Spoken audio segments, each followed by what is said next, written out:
মসিহ আল্লাহর বান্দা, তাতে কখনো বিন্দু মাত্র লজ্জা তিনি পোষণ করেন নাই যে আমি আল্লাহর বান্দা, আল্লাহর গোলাম। এটা কথা হইল?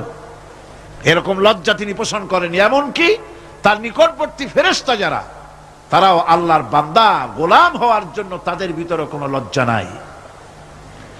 যারা নাকি আল্লাহর গোলাম, এই ব্যাপারে যাদের মধ্যে লজ্জার সৃষ্টি হয়, আল্লাহর গোলাম এটা কেমন কথা, বান্দা হওয়াটা কেমন কথা, যারা গোলামীকে অস্বীকার করে তাদের সম্পর্কে আল্লাহ পাক বলছেন, ওয়া মাইয়াস্তানকিফ আন ইবাদাতিহি ওয়া ইস্তাকবির ফাসায়াহশুরুহুম ইলাইহি জামিআ।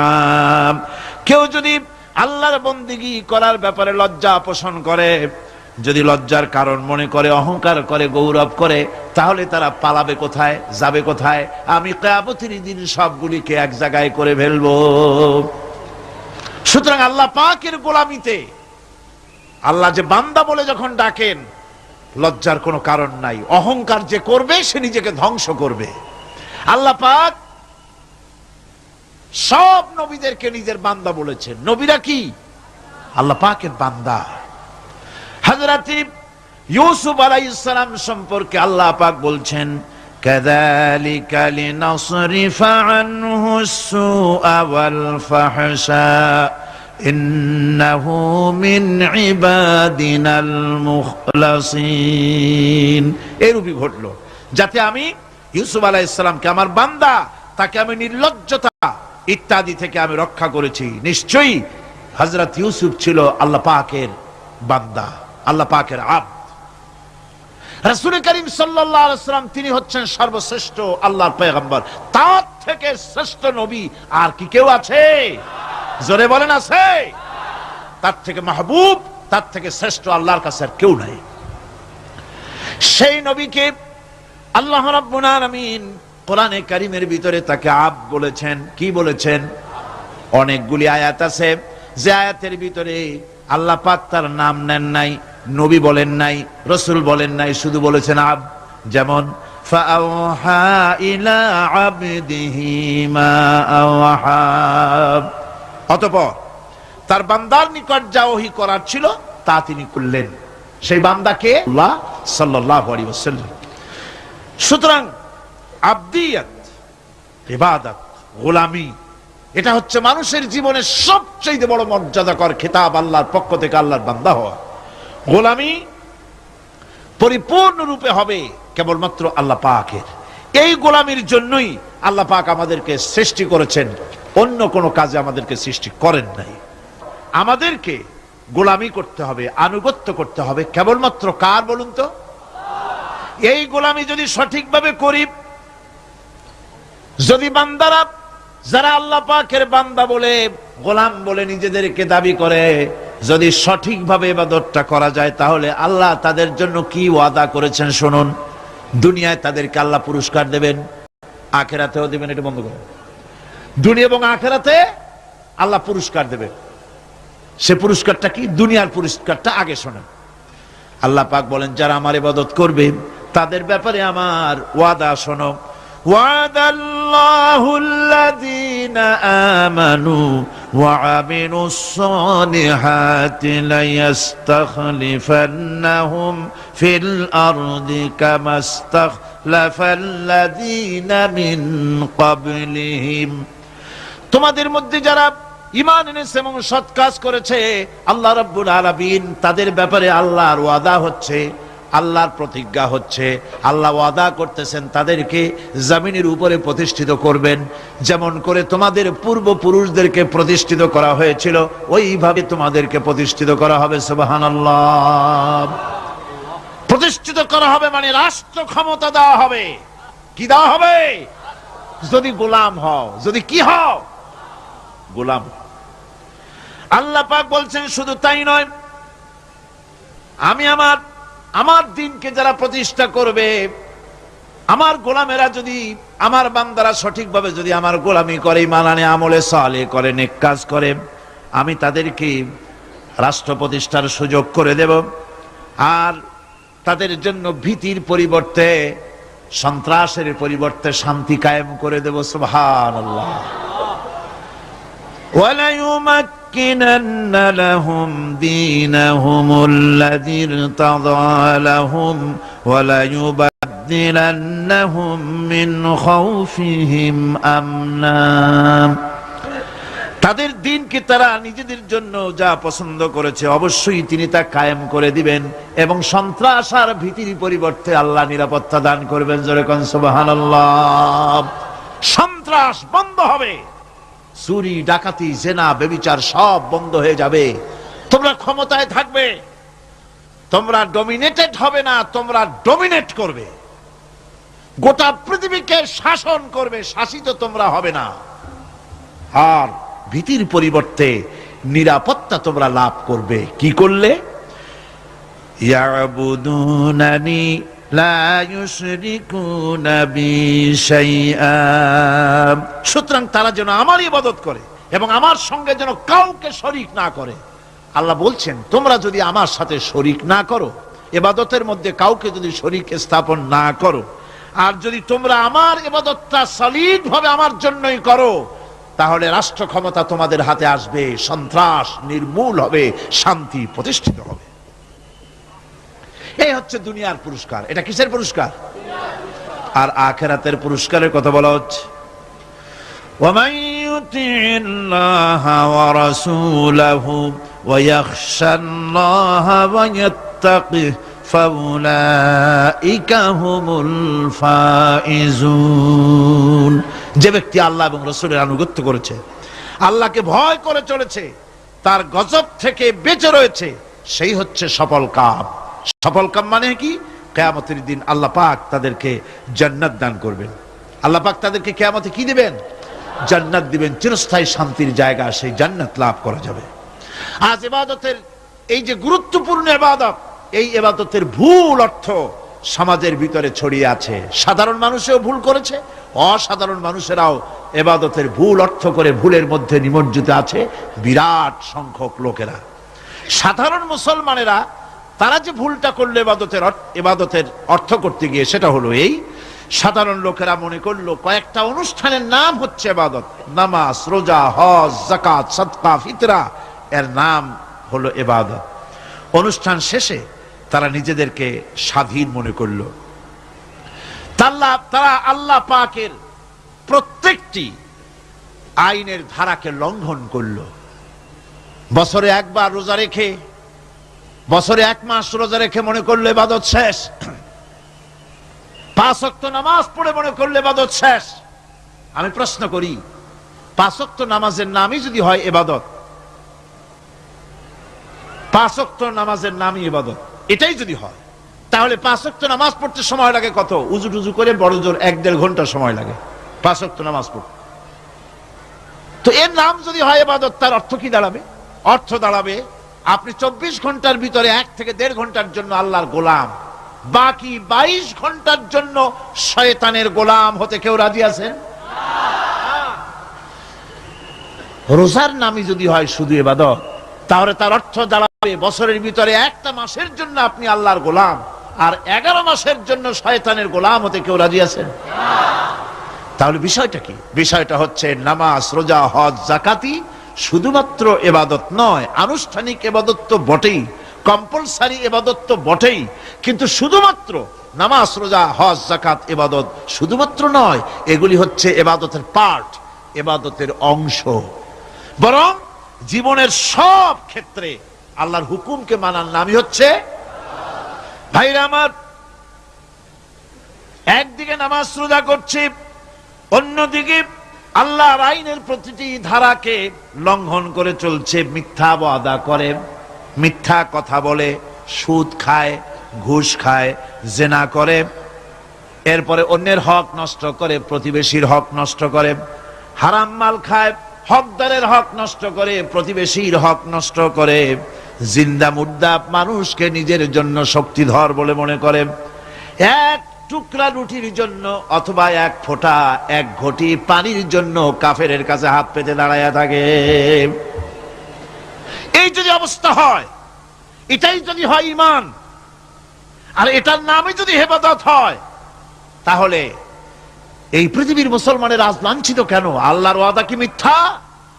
নাউযু বিল্লাহি মিন যালিক।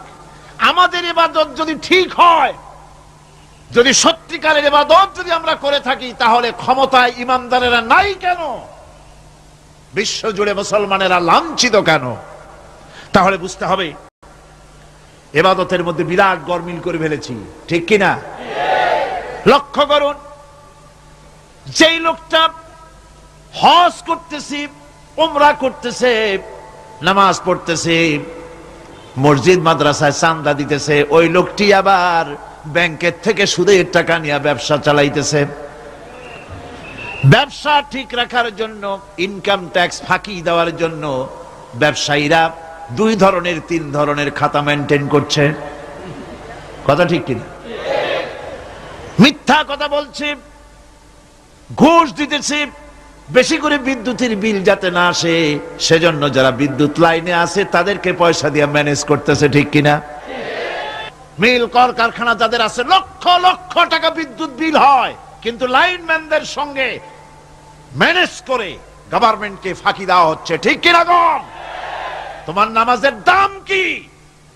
তোমার হজের 4 পয়সা দাম নাই। তুমি রাষ্ট্রকে ফাঁকি দিয়েছো, তুমি জনগণকে ফাঁকি দিয়েছো, তুমি দেশের শত্রু। টেলিফোনের বিল হাজার হাজার টাকা, লাখ টাকার বেশি বিল হয়, লাইনম্যানের সঙ্গে ম্যানেজ করে 500, 700, 2000 টাকা দিয়ে সারিয়ে দেয়, ঠিক কিনা? এরা জাতির শত্রু, দেশের শত্রু। এদেরকে ফায়ারিং স্কোয়াডে নিয়ে ব্রাশ ফায়ার করে উড়ায় দেওয়া উচিত। এরা দেশের দুশমন। আল্লাহর গোলাম হতে হলে ভুল করে বসেছি ইবাদতের অর্থ করতে, শুধু নামাজ, রোজা, হজ, যাকাত, মাজারে কিছু চাঁদা দেওয়া, আগরবাতি, মোমবাতি, চাদর একটা দিয়া, পীর সাহেবরে 10,000 টাকা চাঁদা দিয়া, মোছে তেল মাইখা দাঁত বাইর করে হাসে। বেহেশতে তো গেছি, আর দেরি কত? বেহেশত তুমি যাবা, এত সহজ? দেশকে ফাঁকি দিছো, দেশকে ফাঁকি দিয়েছো, জনগণকে ফাঁকি দিয়েছো, নিজের মেয়েকে ফাঁকি দিয়েছে। বিবাহের সময় টাকা পয়সা দিয়া বিবাহ টিবাহ করায় দিল। ব্যবসা, ধানী সম্পত্তি, বাড়ির সম্পত্তি সব ছেলেদেরকে দিয়ে দিল, মেয়েটারে ফাঁকি দিয়ে দিল। দেয় না এরকম? ফুপুকে ফাঁকি দিল, বোনকে ফাঁকি দিল। এরপরে মোনাজাত করে সবে বরাতে, আল্লাহ আমারে বেহেশত দিও। ফেরেশতারা কয়, মর তুই আগে, বেহেশত তোরে কেমনে দেয় ভালো করে দেখাই দেব। বেটা তুই যাবি বেহেশতে? এত সোজা? ওটা মামু বাড়ির বারান্দা নাকি? এত সহজ নয়। সুতরাং সাধারণ মানুষ মারাত্মক ভুল করেছে এখানে। নামাজ, রোজা, হজ, যাকাত ইবাদত, আর কিছু কি ইবাদত মনে করে নাই? আপনার চাকরি আপনার ইবাদত, চাকরিতে ফাঁকি দেওয়া যাবে না। আপনি সুস্থ মানুষ, মেডিকেল লিভ নিয়ে ওয়াজ মাহফিল অথবা কোনো ইজতেমায় যাওয়া যাবে না, কোনো চেল্লা দিতে যাওয়া যাবে না। মেডিকেল লিভ নিয়ে আপনি সুস্থ মানুষ, কেন আপনি মেডিকেল লিভ নিচ্ছেন? আপনি ফাঁকি দিতে পারবেন না। সরকারি চাকরি করেন, মিল কল কারখানায় চাকরি করেন, ফরজ নামাজ পড়েছেন ভালো কথা, সুন্নাত পড়েছেন ভালো কথা, নফল পড়বেন না। জোহরের নফল পড়া বাদ দিন। যদি আপনি চাকরিজীবী হন, চাকরি করেন, ওটাই ইবাদত। এর নাম ইসলাম, এর নাম ইসলাম। গভর্নমেন্ট যে বেতন দেয় সেই বেতনের উপরে সন্তুষ্ট থাকুন, ঘুষ খাইয়েন না। যদি বেশি বেতন লাগে গভর্নমেন্টের কাছে দাবি জানান যে আমাদের বেতন বাড়ায় দাও। ঘুষ খাবেন কেন? হারাম। জোরে কোন এটা কি? এই ঘুষের টাকা মাজারে দিয়া, পীরেরে দিয়া আল্লাহরে খুশি করবেন, এত সহজ না, এত সহজ না। সেই জন্য আমি সব ভাইদের খেদমতে আরজ করব, ইবাদত হচ্ছে জীবনের সব ক্ষেত্রে গোলামি, সকল ক্ষেত্রে গোলামি। চাকরিতে, অফিসে, আদালতে, কলকারখানায়, ক্ষেত খামারে, পার্লামেন্টে, সেক্রেটারিয়েটে, সেনানিবাসে, স্কুলে, কলেজে, বিশ্ববিদ্যালয়, সর্বত্র গোলামি কার? আল্লাহ পাকের। রিজকে হালাল করতে হবে, উপার্জনকে হালাল করতে হবে, সত্যিকারের আল্লাহর গোলাম হতে হবে। আল্লাহ রাব্বুল আলামিন বলেছেন, মা খালাকতুল জিন্না ওয়াল ইনসা ইল্লা লিয়াবুদুন। মানুষ আর জিন জাতিকে আমি সৃষ্টি করেছি আমার গোলামির জন্য। কার গোলামি? ওই গোলামির পূর্ণাঙ্গ নমুনা যদি জানতে চাই, পূর্ণাঙ্গ নমুনা দৃষ্টান্ত লাগবে। কাকে অনুসরণ করব? পূর্ণাঙ্গ ইবাদতের আল্লাহর গোলামীর পূর্ণাঙ্গ নমুনার জন্য কোরআনে কারিমে দৃষ্টান্ত সেট করা হয়েছে। হযরত ইব্রাহিম আলাইহিস সালামের আল্লাহ পাক বলেন, ইয ক্বালা লাহু রাব্বুহু আসলিম ক্বালা আসলামতু লিরাব্বিল আলামিন। তার অবস্থা এই ছিল, কার? ইব্রাহিম আলাইহিস সালাম। তার অবস্থা এই ছিল যে তার রব যখন তাকে বললেন আনুগত্যের মস্তককে অবনত করে দাও, তিনি বললেন আমি আমার বিশ্বপালকের সামনে মাথাটা নত করে দিলাম। সুবহানাল্লাহ, কোন শর্ত ছাড়াই মাথা নিচু করে দিলাম। এই পন্থায় তিনি যে পন্থাটা অবলম্বন করেছিলেন, এই পন্থায় চলার জন্য তার সন্তানদেরকেও তিনি হুকুম করেছিলেন। ووصى بها إبراهيم ببنيه ويعقوب يا بني إن الله اصطفى لكم الدين فلا تموتن إلا وأنتم مسلمون। ইয়াকুব এবং ইব্রাহিম আলাইহিস সালাম তার সন্তানদেরকে এই উপদেশ দিয়েছিলেন যে তিনি বলেছিলেন, হে আমার সন্তানেরা, আল্লাহ ছাড়া তোমাদের জন্য আল্লাহ পাক এই দ্বীনকে মনোনীত করেছেন। আল্লাহ পাকের আনুগত্য করবে, তার দ্বীনের প্রতি সারেন্ডার করবে। আর খবরদার মুসলমান না হয়ে যেন তোমরা মরে যেও না। মৃত্যু মুসলমান অবস্থায় থাকবে, অর্থাৎ মৃত্যু পর্যন্ত থাকবে কি অবস্থায়? মুসলমান অবস্থায়। كنتم شهداء إذ حضر يعقوب الموت إذ قال لبنيه ما تعبدون من بعدي। ইয়াকুব আলাইহিস সালাম তার মৃত্যুর সময় জিজ্ঞেস করেছিলেন, ও আমার সন্তানেরা, আমার মৃত্যুর পরে তোমরা কার ইবাদত করবে, তার কার গোলামি করবে? তারা জবাব দিলেন, قالوا نعبد إلهك وإله آبائك إبراهيم وإسماعيل وإسحاق إلها واحدا ونحن له মুসলিমুন। নিঃসন্দেহে আমরা ইবাদত করব, গোলামি করব আপনার রবের, আপনার পিতার রবের, এবং আল্লাহর ইবাদত করব। আপনিও আপনার পূর্বপুরুষ ইব্রাহিম ইসমাইল যে আল্লাহকে ইবাদত করেছে, সে আল্লাহ পাকের ইবাদত আমরা করব এবং তার অনুগত হয়ে থাকব। দাসত্ব এবং পূর্ণাঙ্গ দাসত্বের গোলামীর পূর্ণাঙ্গ নমুনা হচ্ছেন হযরত ইব্রাহিম আলাইহিস সালাম। আল্লাহর গোটা জমিন যখন শিরকের অন্ধকারে ডুবে গিয়েছিল, তখন হযরত ইব্রাহিম আলাইহিস সালাম তাওহীদের আলো জ্বালিয়ে দিয়েছিলেন। এই নিবেদিতদের ইমাম হিসেবে আল্লাহ পাক তাকে ঘোষণা দিলেন। কোরআনে কারীম বলছে, وَإِذَ ابْتَلَى إِبْرَاهِيمَ رَبُّهُ بِكَلِمَاتٍ فَأَتَمَّهُنَّ قَالَ إِنِّي جَاعِلُكَ لِلنَّاسِ إِمَامًا। ইব্রাহিমকে তার রব কয়েকটি বাক্য দিয়ে পরীক্ষা করলেন এবং তিনি সেই পরীক্ষাগুলোতে পাশ করলেন। তখন আল্লাহ রাব্বুল আলামিন তাকে বললেন যে আমি তোমাকে গোটা বিশ্ব মানবতার জন্য, গোটা বিশ্বের সমস্ত মানুষের জন্য আমি তোমাকে নেতা বানাবো। সুবহানাল্লাহি ওয়া বিহামদিহি। প্রথম পরীক্ষা হলো, গতকাল বলেছি, সে আগুনের পরীক্ষা। সেখানে আল্লাহ পাক তাকে পাশ করালেন, তিনি পাশ করলেন। দ্বিতীয় পরীক্ষা ছিল বিবি এবং নবজাতক সন্তানকে নিয়ে আল্লাহ হুকুম করলেন, এই বিবি আর বাচ্চারে নিয়ে মরুভূমিতে রেখে আসো। মরুভূমিতে যেখানে ঘর নাই, বাড়ি নাই, সেই জায়গায় বিবি এবং বাচ্চাকে রেখে যাওয়ার সময় তিনি বললেন, রব্বানা ইন্নী আসকানতু মিন যুররিয়াতি বিওয়াদিন গায়রি যী যারইন ইনদা বাইতিকাল মুহাররাম। হায় আল্লাহ রাব্বুল আলামিন, আমি পানি এবং তরুলতাবিহীন এক মরুভূমির ভিতরে আমার বংশের একটি অংশকে এখানে রেখে গেলাম, তোমার ঘরের কাছে পুনর্বাসিত আমি তাদের কাছে, এই ঘরের কাছে, সম্মানিত ঘরের কাছে রেখে গেলাম। পরীক্ষায় তিনি পাশ করলেন।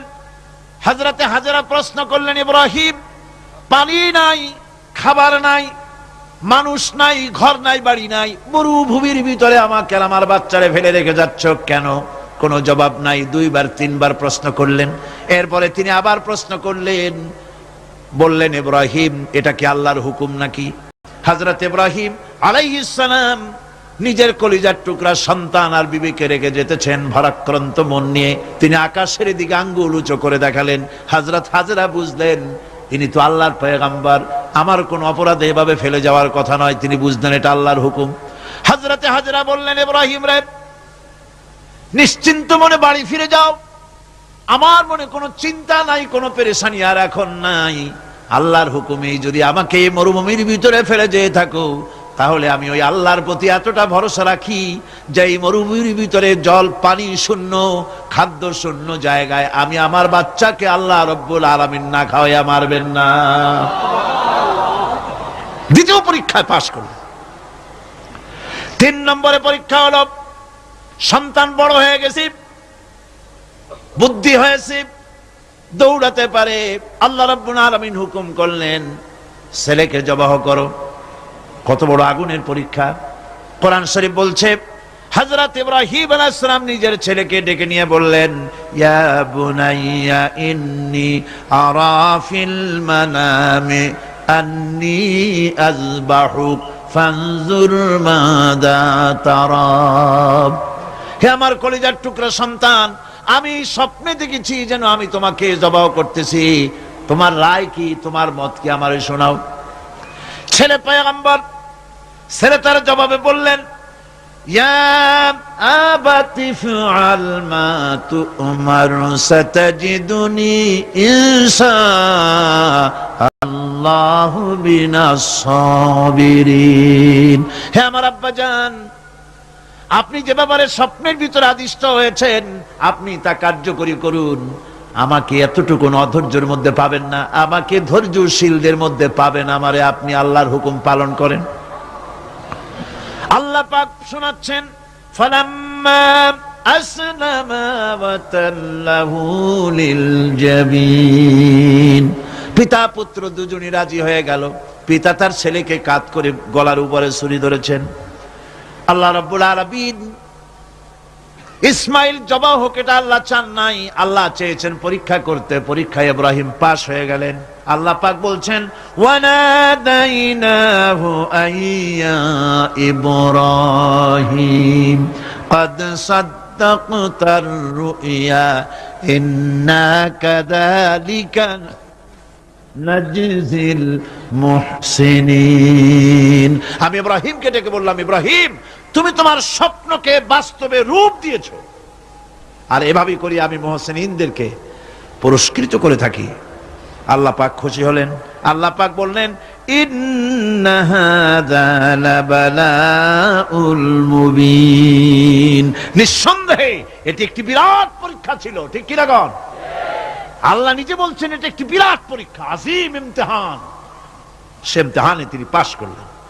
পরীক্ষায় উত্তীর্ণ হওয়ার জন্য রব্বুল আলামিন পুরস্কার দিয়া দিলেন। আল্লাহ পাক বললেন, সালামুন আলা ইব্রাহিম। পড়েন সবাই, সালামুন আলা ইব্রাহিম। ইব্রাহিমের প্রতি আল্লাহ পাক বললেন, ইব্রাহিমের প্রতি সালাম রইল। সুবহানাল্লাহি ওয়া বিহামদিহি। ইবাদত এর আনুগত্যের এই উৎকৃষ্ট দৃষ্টান্ত স্থাপনের পর আল্লাহ পাক তার গোটা বিশ্বের মুসলমানদেরকে কিয়ামত পর্যন্ত ইব্রাহিম আলাইহিস সালামকে জাতির পিতা বানায়া দিলেন। সুবহানাল্লাহ কইতে ইচ্ছা করে না? এরকমের পরীক্ষা কোন পিতারা দিতে পারছে নাকি? গোটা বিশ্বের সমস্ত মানব মণ্ডলীর জন্য আল্লাহ পাক ইব্রাহিম আলাইহিস সালামকে কিয়ামত পর্যন্ত জাতির পিতা হিসাবে ঘোষণা করেছেন। সুবহানাল্লাহ। মিল্লাতা বিকুম ইব্রাহিম হুয়া সাম্মাকুমুল মুসলিমিন। তোমরা তোমাদের পিতা ইব্রাহিমের মিল্লাতের উপর প্রতিষ্ঠিত হও। আল্লাহ পাক বলছেন তোমাদের পিতা ইব্রাহিমের মিল্লাতের উপরে প্রতিষ্ঠিত হও, আর আল্লাহই তোমাদের নাম রেখেছে মুসলমান, তোমরা হচ্ছে মুসলমান। আমাদের পরিচয়, ওই যে পরিচয়ের কথা আগে হয়ে গেছে, আমাদের পরিচয় আমরা মুসলমান। আমাদের পরিচয় কি? মুসলমান। এটা প্রথম পরিচয়। ইবাদতের পূর্ণাঙ্গ মাপকাঠি হিসেবে আল্লাহ পাক হযরত ইব্রাহিম আলাইহিস সালামকে দুনিয়াবাসীর সামনে পেশ করেছেন। কোরআন বলছে ইহুদি এবং খ্রিস্টানেরা মুসলমানদেরকে বিভ্রান্ত করতে চায়। তারা বলে ওয়াকালু কুনু হুদান আও নাসারা তাহতাদু কুল বাল মিল্লাতা ইব্রাহিম হানিফা ওয়া মা কানা মিনাল মুশরিকিন। বলে ইহুদি হও তবেই তোমরা সঠিক পথ পাবা, খ্রিস্টানের বলে খ্রিস্টান হও তবেই তোমরা সঠিক পথ প্রাপ্ত হবে। আল্লাহ পাক বলছেন এদের সকলকে বলে দাও বরং তোমরা সব পরিত্যাগ করে মিল্লাতে ইব্রাহিমের ভিতরে শামিল হয়ে যাও। এটাই মুক্তির পথ, এটাই নাজাতের পথ, এটাই আল্লাহর পথ। সুবহানাল্লাহি ওয়া বিহামদিহি। এমনকি রাসূল কারীম সাল্লাল্লাহু আলাইহি ওয়াসাল্লামকে আল্লাহ পাক বলেছেন আনিত্তাবি' মিল্লাতা ইব্রাহিম হানিফা, চারদিক থেকে মুখ ফিরিয়ে এনে মিল্লাতে ইব্রাহিমের ভিতরে শামিল হয়ে যাও, তারই অনুসরণ করো। রাসূল কারীম সাল্লাল্লাহু আলাইহি ওয়াসাল্লাম ইবাদত বা আনুগত্যের সর্বোৎকৃষ্ট নমুনা হওয়ার কারণে ইব্রাহিম আলাইহিস সালাম সম্পর্কে হুজুর বলেছেন ইন্না ইব্রাহিমা খায়রুল বারিয়া, রাওয়াহু মুসলিম। হুজুর সাল্লাল্লাহু আলাইহি ওয়াসাল্লাম বলেছেন ইব্রাহিম হচ্ছেন জগতের সর্বোত্তম ব্যক্তি। সুবহানাল্লাহ। সুতরাং আমাদেরকে ইবাদতের নমুনা হিসেবে ইব্রাহিম আলাইহিস সালামকে মানদণ্ড হিসেবে দেখতে হবে যে কিভাবে তিনি সারেন্ডার করেছিলেন আল্লাহ পাকের দরবারে। এখন আমি আপনাদের সামনে বলতে চাই মানুষের জীবনে সবচাইতে বড় দুটি চাহিদা আছে, একটা হচ্ছে খাদ্য আর একটা হচ্ছে নিরাপত্তা। একটা খাদ্য আর একটা কি? নিরাপত্তা। পেট ভরে খাইতে চাই আর চোর ডাকাতের উপদ্রব থেকে নিরাপত্তা পেতে চাই। খাদ্য যদি চাই ক্ষুধার সময়, নিরাপত্তা যদি চাই ভীতির সময়। আল্লাহ রাব্বুল আলামিন বলেন কোন গভর্নমেন্ট দিতে পারবে না, দুনিয়ায় কেউ দিতে পারে নাই, পারবেও না। ক্ষুধার সময় যদি খাদ্য চাও, ভীতির সময় যদি নিরাপত্তা লাভ করতে চাও, তাহলে ফালইয়াবুদু রাব্ব হাযাল বাইত, এই ঘরের মালিকের ইবাদত কর। কোন ঘর? কাবা ঘর। বলেন কোন ঘর? কাবা ঘর। কাবা শরীফের মালিকের ইবাদত কর। তাহলে কি হবে? আল্লাযী আত'আমাহুম মিন জু'ইন ওয়া আমানাহুম মিন খাউফ। এই ঘরের মালিকের ইবাদত যদি করো তাহলে ক্ষুধার সময় তিনি তোমাদেরকে খেতে দিবেন আর ভীতির সময় তিনি তোমাদের নিরাপত্তা দান করবেন। হে ওয়াদা কার? চিল্লায় বলেন ওয়াদা কার? আল্লাহ পাকের ওয়াদা বিশ্বাস হলো না, এমনই পোড়া কপালের মুসলমান। নির্বাচন যখন আসলো, সলিমউদ্দিন সাহেব আসতেন মঞ্চের উপরে, পরিচয় করানো হচ্ছে। এতক্ষণ আপনারা যার বক্তৃতা শোনার জন্য দ্বীপ্রহরের রৌদ্রে কষ্ট করতেছিলেন, এখন সেই সংগ্রামী জননায়ক বিপ্লবী সন্তান তিনি এখন আপনাদের সামনে বক্তব্য রাখবেন। উনি দাঁড়ায় বললেন, ভাইয়ার আমার, বোনের আমার, আমি এবার বোতল মার্কা বাক্স নিয়ে দাঁড়াইছি, আমারে সকলে মিলে ভোট দেন। এবার যদি ক্ষমতায় যেতে পারি, না খাইয়া কেউ মরবেন না, কিন্তু কি খাইয়া মরবে তাও কয় না। মানুষেরা এই কথাগুলি বিশ্বাস করলার সমানে ভোট দিল। হায় রে কপাল! আল্লাহ বললেন আমার ইবাদত কর, আমার গোলামি কর জীবনের সব জায়গায়, তাহলে ক্ষুধার সময় খাইতে পারবি আর ভীতির সময় নিরাপত্তা পাবি। আল্লাহর কথাটা বিশ্বাস হইল না। এই নামাজ পড়ার মুসলমানের দাম আছে? কোন দাম আছে? এ রোজাকার দাম আছে? এ মুসলমান দাবি করার দাম আছে? আল্লাহ রাব্বুল আলামিন তিনি পরিষ্কার করে বলছেন, এই ঘরের মালিকের ইবাদত করো, তিনি ক্ষুধার সময়ে খেতে দিবেন, আর তিনি তোমাদেরকে ভীতির সময় নিরাপত্তা দান করবেন। চাউলের অভাব হবে না, পাটের অভাব হবে না, খাদ্যের অভাব হবে না, কারণ দুটি জিনিস যদি তোমরা করতে পারো খাবারের অভাব হবে না। ওয়ালাউ আন্না আহলাল কুরা আমানু ওয়াত্তাকাউ লাফাতাহনা আলাইহিম বারাকাতিম মিনাস সামাই ওয়াল আরদ। দেশের লোকেরা, জনপদের লোকেরা যদি দুইটা কাজ করে, এক নম্বরে হলো আমার উপরে ঈমান আনবে, দুই নম্বরে হলো আমাকে ভয় করার নীতি অবলম্বন করে যদি চলে, তাহলে ওই দেশের মানুষের জন্য আকাশ আর জমিনের সব বরকতের দরজা আমি আল্লাহ খুলে দেব। আল্লাহর ওয়াদা। আল্লাহ পাকের নিকট মানুষের সবচাইতে বড় দাবি কি? আল্লাহর কাছে মানুষের সবচাইতে বড় দাবি কি করতে পারেন? পারেন না।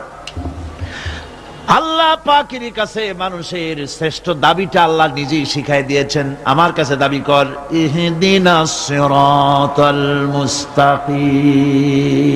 হায় আল্লাহ, একটা সোজা, একটা সরল রাস্তা আমারে দাও, একটা সহজ পথ আমারে দাও। এই কথা সূরা ফাতিহা দাবি করার পর আল্লাহ রাব্বুল আলামিন এই অভিনন্দনের জবাবে, 7টা বাক্যের অভিনন্দনের জবাবে আল্লাহ রাব্বুল আলামিন 30 পারা কোরআন শরীফ নাজিল করে দিলেন। সূরা ফাতিহার এই সওয়ালের জবাবে আল্লাহ পাক বললেন, ওয়া আনি'বুদুনি হাযা সিরাতুম মুস্তাকিম। সোজা রাস্তা চাও, আমার গোলামি করো, ইবাদত করো। সব জায়গায় ইবাদত, গোলামি করাই লাগবে। আমার কাছে সোজা রাস্তা চাও, সোজা রাস্তা হলো আমার গোলামি করা। কার গোলামি? বেহেশতে যেতে চান? আমি আস্তে জিজ্ঞেলাম বলে আপনারও আস্তে জবাব দিলেন। বেহেশতে যেতে চান? সুবহানাল্লাহ। এমন কোন মানুষ আছে নাকি যে বেহেশতে যেতে চায় না? মদ খোরও যাইতে চায়। সবাই, আমরা সবাই বেহেশতের আশা করি, ঠিক কিনা? আল্লাহ রাব্বুল আলামিন বলেন, বেহেশতে যদি যেতে চাও তাহলেও ইবাদত করা লাগবে, ইবাদত ছাড়া জান্নাতে যাওয়া যাবে না। ফাদখুলি ফি ইবাদি ওয়াদখুলি জান্নাতি। সর্বপ্রথম আমার বান্দার মধ্যে দাখিল হয়ে যা, আমার গোলামির মধ্যে দাখিল হওয়া, আমার গোলাম হয়, এরপরে আমার জান্নাতে চলে যা। আগে গোলাম হবি, তারপরে কোথায় যাবি? জান্নাতে যাবে। আগে গোলাম হ, আগে গোলামির খাতায় নাম লেখা, আগে সত্যিকারের আমার বান্দা হ, গোলাম, এরপরে জান্নাতে যাওয়া যাবে। জান্নাতে যাইয়া আল্লাহর সাথে কি দেখা করতে চাই? আল্লাহর সাথে দেখা করতে চাই। আল্লাহ রাব্বুল আলামিন বলেন, ফামান কানা ইয়ারজু লিকা রাব্বিহি ফালইআমাল আমালান সালিহান ওয়া লা ইউশরিক বিইবাদাতি রাব্বিহি আহাদা। তোমাদের মধ্যে যদি কেউ আল্লাহর সঙ্গে, তার রবের সঙ্গে যদি কেউ দেখা করতে চায়, তাহলে সে যেন ভালো ভালো কাজ করে, নেক কাজ করে, আর তোমার রবের সাথে অর্থাৎ আল্লাহ রাব্বুল আলামিনের সাথে ইবাদতের মধ্যে যেন কাউকে শরীক না করে। শিরক যদি না করো, খাঁটি গোলাম, খাঁটি বান্দায় যদি পরিণত হতে পারো, কিয়ামতের দিন আল্লাহ রাব্বুল আলামিনের সঙ্গে দিদার নসিব হয়ে যাবে। সুতরাং আল্লাহ পাকের গোলাম হতে হবে জীবনের সকল ক্ষেত্রে। এই গোলামি করব কতদিন? কতদিন গোলামি করব? এই প্রশ্নের জবাবে আল্লাহ রাব্বুল আলামিন কোরআনে কারীমের মধ্যে জবাব দিয়ে দিয়েছেন, ওয়া'বুদ রাব্বাকা হাত্তা ইয়াতিয়াকাল ইয়াকিন। মৃত্যু পর্যন্ত, যতক্ষণ না নাক দিয়ে শেষ প্রশ্বাসটি, নিঃশ্বাসটি বেরিয়ে যাচ্ছে, ততক্ষণ পর্যন্ত আনুগত্য, গোলামি সবটা হবে কার? জোরে চিল্লা এখন কার?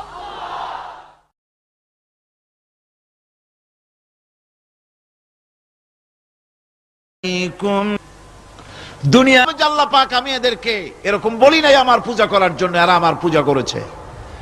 আজ আমাদের অবস্থাই হয়ে কাউকে এজেন্সি দেন নাই যে সন্তান দেবে, এরা, শিক্ষার বরকত দেবে ওরা, জমিনের ফসল দেবে তারা। এইরকম হিন্দু ধর্মে যেভাবে 33 কোটি খোদা আছে, এক এক খোদার এক এক দায়িত্ব। দেশে প্রেসিডেন্ট থাকে, প্রধানমন্ত্রী থাকে, দেশ চালাবার জন্য মন্ত্রণালয় ভাগ করে দেয়। যেহেতু মানুষের দুর্বলতা আছে, দুর্বলতা আছে কার? মানুষের, একা সব পারে না বলে মন্ত্রণালয় থাকে। আল্লাহ কি এতই দুর্বল যে অনেকগুলি মন্ত্রণালয় খুলে বসছেন? অমুক পীর সাহেব ছেলে দেবে, অমুক খাজা বাবা মাইয়ে দেবে, অমুক মূর্তিগুলোয় তাই দেবে, অমুকে অমুক দিবে। নাউযুবিল্লাহি মিন যালিক।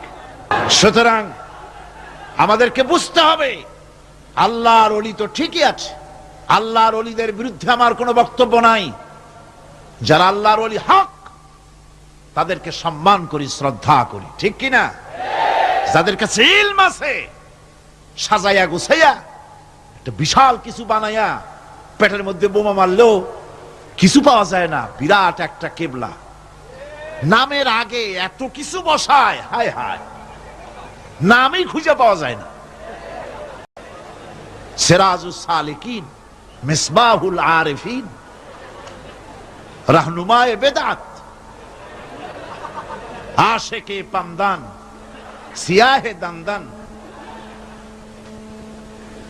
মানে নামের শেষে শুধু আলাইহিস সালাম লিখতে বাকি থাকে, আর সব লেখে। পীরকে মর্যাদা দিয়ে আল্লাহর আসন পর্যন্ত নিয়ে যায়, নাউযুবিল্লাহ। আপনারা বিশ্বাস করুন, মনের মধ্যে ঈমান রাখবেন, কোন পীরের বাপের ক্ষমতা নাই বদদুয়া দিয়ে আপনাকে ধ্বংস করে দিতে পারে। কোন পীরের বাপের ক্ষমতা নাই দোয়া করে 10 তলা বিল্ডিং এর মালিক বানাই দিতে পারে, যদি আল্লাহ রাজি থাকেন। যদি আল্লাহ রাজি না থাকেন, আল্লাহ পাক যদি রাজি থাকেন, তাহলে কারো দোয়ায় ভাগ্য ভালো হতেও পারে। কথা বুঝে আসছে? সুতরাং ভয় করতে হবে কাকে? আল্লাহ পাককে। কাকে ভয় করতে হবে? আল্লাহ পাক। মনে রাখতে হবে, ভালো মন্দ করার সবটা মালিক হচ্ছে আল্লাহ। এটা যদি বিশ্বাস না করি, তাহলে ইয়াকা নাবুদু বলার কোনো মানে নাই।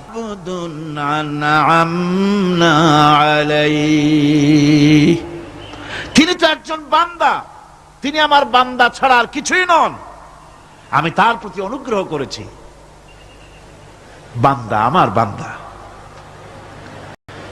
আল্লাহ পাকের বান্দা হওয়ার ব্যাপারে কোন মানুষের লজ্জা থাকার কথা নয়। এমনকি আল্লাহ পাক ঈসা আলাইহিস সালাম সম্পর্কে বলছেন, লা ইয়াস্তানকিফাল মাসীহু আইয়াকুনা আবদান লিল্লাহি ওয়ালাল মালাইকাতুল মুকাররাবুন।